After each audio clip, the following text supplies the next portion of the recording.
À mes côtés, Pierre Laurin, bonsoir. Journaliste spécialiste de la Russie. On a entendu François Hollande donc évoquer des avancées concernant ce dossier ukrainien et l'issue d'un sommet à 4. On va donc rappeler les participants, Hollande, Merkel bien sûr, mais également le Russe Poutine et l'Ukrainien Porochenko.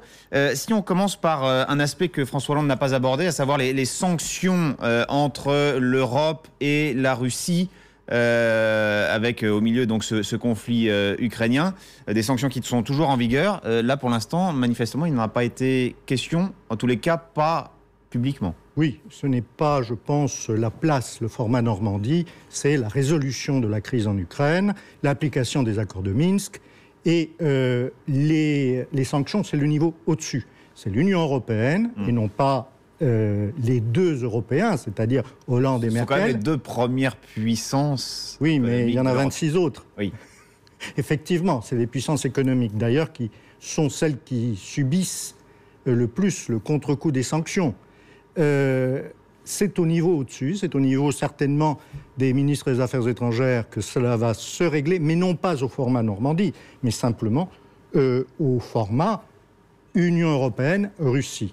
Je crois qu'il y a des signaux qui sont relativement forts de la part de François Hollande au cours des dernières semaines et d'Angela Merkel pour se diriger vers une levée des sanctions. Vers une levée des sanctions progressive, à condition bien entendu que les accords de Minsk tiennent. Ce qui semble être le cas aujourd'hui. Il y a un nouveau pas qui peut effectivement porter ses fruits. Jusqu'à présent, les choses butaient sur l'organisation des élections.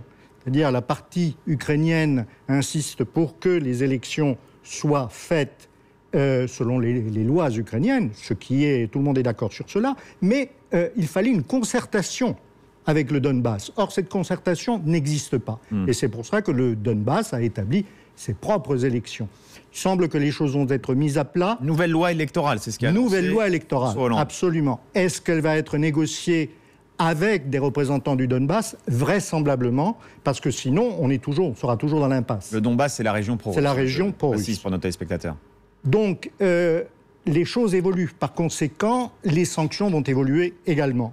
Aujourd'hui, ce qui insiste le plus sur les sanctions, ce sont, d'une part, les Américains qui ne sont pas sur notre continent, et d'autre part, certains pays de l'Europe de l'Est, en particulier les pays baltes et la Pologne, qui sont particulièrement anti-russes. Donc, eux, il faudra les convaincre d'une manière ou d'une autre. En revanche, il y a d'autres pays, comme l'Autriche, l'Espagne, l'Italie, qui sont favorables à la levée des sanctions, comme la France et l'Allemagne.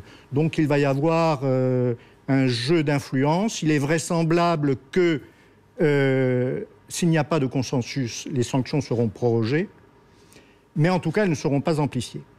En revanche, du côté américain, on commence à se rendre compte que les échanges économiques entre les États-Unis et la Russie ont augmenté de 7% depuis les sanctions, alors que les échanges de l'Union européenne avec la Russie se sont effondrés. Donc on voit ça profite aux Américains, finalement. Ça profite aux Américains, oui. Et ce qui est le plus paradoxal, c'est que l'augmentation du flux commercial avec les États-Unis est liée aux ventes d'armement. Aussi paradoxal que cela puisse paraître, c'est essentiellement les ventes d'armes qui créent cette augmentation du potentiel commercial entre les deux pays. Que sait-on sur la sécurité du pays? Que sait-on sur le quotidien ukrainien? Là, la situation semble s'être stabilisée. Il n'y a plus de violation majeure du cessez-le-feu. Il y a toujours des échanges de coups de feu, mais ça, ce sera inévitable pendant encore des mois. On ne peut pas passer d'une situation de guerre ouverte à une situation de paix totale. Mais en revanche, les armements lourds ont été retirés. Maintenant, on commence à retirer les armements légers. Donc, il y a des progrès. En ce qui concerne les conditions de vie de la population dans le Donbass, elles sont toujours très mauvaises. C'est pour cela, d'ailleurs, que l'on veut ouvrir des corridors, des points d'entrée humanitaires de manière à fournir un maximum de vivres, de biens de consommation courante, etc. Merci beaucoup, Pierre Laurin, pour cette réaction à chaud après ce point presse effectué il y a quelques minutes à l'Élysée par François Hollande. Dans un instant, un nouveau journal sur LCI. Ne bougez pas.